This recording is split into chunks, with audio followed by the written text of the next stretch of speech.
توی روزهای اخیر پیشنهاد الهلال به مسی سرخط رسانه هاست، ولی اخبار جدیدی رو دریافت کردیم که باشگاه الهلال به طارمی یه مبلغ خیلی زیادی پول رو برای 3 سال پیشنهاد داده. توی این ویدیو میپردازیم به حواشی این پیشنهاد.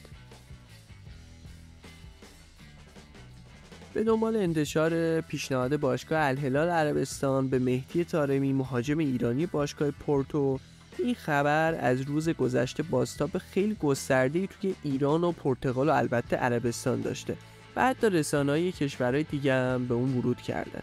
یکی از این رسانه‌ها وبسایت توتو مرکاتو ایتالیا است که مدعی شده باشگاه الهلال به طارمی پیشنهاد 3 ساله ارائه کرده.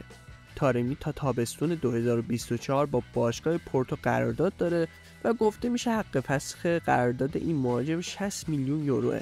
از سوی دیگر بعضی از رسانه‌های پرتغالی مدعی شدن سرمربی پورتو مخالف جدایی طارمیه و برای فصل آینده هم روش حساب کرده. البته باشگاه پورتو برای اینکه از ترانسفر طارمی درآمدزایی کنه مجبور اونو توی تابستون آینده به فروش برسونه. در غیر این صورت اگه طارمی قراردادش رو تمدید نکنه پولی به این باشگاه پرتغالی برای انتقالش به باشگاه دیگه نخواهد رسید. گفته میشه پیشنهاد الهلال برای 3 سال حضور مهاجم ایرانی در این تیم چیزی نزدیک به 1500 میلیارد تومنه. شما توی کامنت ها به من بگید که آیا مهدی طارمی اونقدر بازیکن خوبی هست که تیمی براش 1500 میلیارد هزینه کنه یا نه؟